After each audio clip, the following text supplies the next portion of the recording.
I'm Brigantia Blackbird of Blackbird's Brew. Happy Monday and welcome back to Norse Studies. This week we're studying Chapter 14 of the book Germanic Heathenry, A Practical Guide by James Coulter.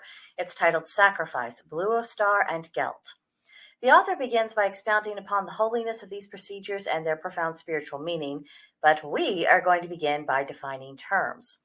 Bluostar is a blood-yielding or a blood sacrifice. Gelt refers to sacrifices that don't involve blood, such as offerings of alcohol, foods, or material objects. If you feel a bit fidgety at the mention of sacrifices of blood, be assured you aren't alone. It is uncomfortable. But as we get through the chapter, you'll see that it isn't as ghastly as what you might fear. Coulter does address the historical background of such things, including the now defunct practice of human sacrifice. Most often, an offering of blood was through the offering up of an animal. It's uncomfortable to think of such things because most of us don't live on farms and we are not actively personally involved in the process of harvesting meat. Whereas for our ancestors, this was just part of daily life. It was nothing out of the ordinary for them. Context matters. When it comes to human sacrifice, the author explicitly states that such things were not done to children or to valuable members of society, which is why the sacrifice of criminals or enemies of the tribe is typically what's seen. And no one, literally no one, is calling for a return to such a practice. I want to make that abundantly clear.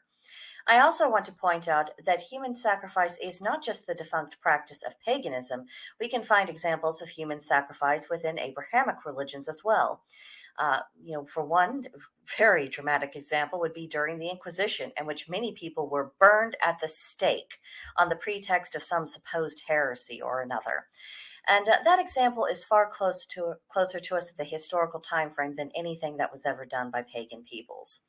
In the event that a non-pagan wants to bring up human sacrifice as a reason for why paganism is invalid or evil, I think it's worth bringing up the historical example of the Inquisition and saying, you've got this issue in your own society. And then also bring up the idea that among certain professions is a reality, particularly the military, that could be viewed as being a kind of human sacrifice given the nature of the job. Literally their job is to fight and if necessary, die for the sake of that tribe. So morally, what's the difference really? Now, setting aside anything involving blood, what does it mean to sacrifice? Now, for once, the author provided a relatively straightforward explanation that a sacrifice in a religious context is about setting something aside to make it holy and to make it the possession of the gods. Now, after that point, he fell into his old trap of going down linguistic rabbit holes and splitting semantic hairs. So we're just going to bunny hop past all that rambling. The next sensible thing he says relates to what makes something a worthy sacrifice. And according to him, it's anything that has value and significance. So there's a wide range of options there.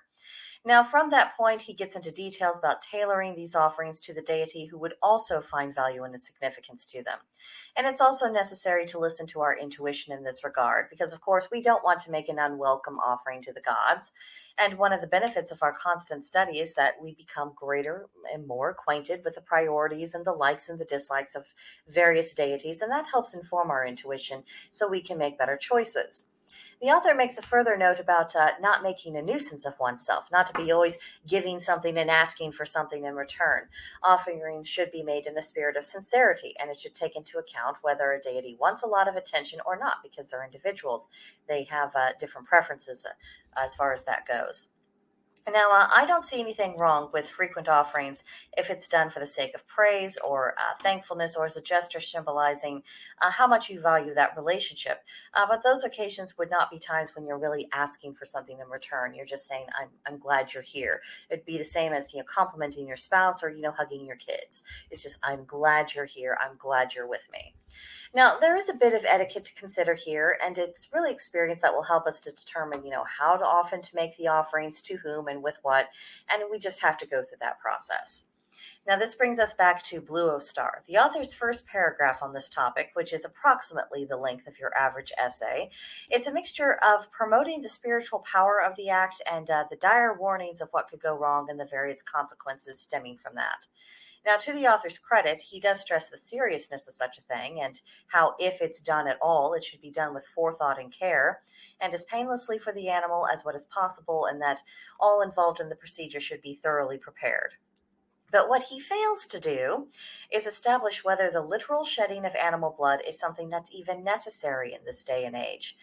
For example, the Fellowship of Northern Traditions uses an iron powder that's combined with water, liquefied, in lieu of animal sacrifice or any kind of blood, because as they say, we have gone beyond such things. And frankly, I agree with the Fellowship. The iron powder combined with water to make it a liquid is a perfectly proper representation of blood and of what blood means, which is the life force itself. Understanding that and operating on that basics makes the practice and even the concept of animal sacrifice completely obsolete. The reality is that we do not live in a day and age in which people commonly raise and slaughter their own livestock. It's the exception, not the rule. The closest most people get to that sort of thing is if they are hunters. The gods know this. So what's more reasonable to think? That the gods expect us to resurrect an old practice which we possess neither the skill, neither the cultural norm to perform, or that the gods expect us to operate on the principle of what the blood represents and use alternatives now that we possess them? Call me crazy, but I think it's the latter rather than the former. Common sense is a virtue in paganism, and paganism is a religion that naturally evolves with the people and the times, which means that some practices do fall by the wayside. And I think the old fashioned blood sacrifices as they were once performed definitely qualify as a practice that we have moved past. Now, next week we will finish up the book with Chapter 15, Outlines for Holy Celebrations. It looks fairly procedural. So if I don't really have that much to say about it, and I might not, I'll probably just sum up the pros and cons of this book, a few other concluding thoughts, and then in future weeks we shall venture forth into different territory with this series. I'm excited for that. What a nice and blessed relief it will be. So I hope you will be back for all of that in the coming weeks. In the meantime, if you have any thoughts or reactions about the topic of this video, about Germanic or Norse heathenry or pagan practices in general, let me know your thoughts in the comment section below, or come visit me and the rest of the group on Gilded. There's a link in the description box to join us, and we'd be very happy to have you there, so please don't be shy. But that'll do it for now, and I'll see you next time. Bye.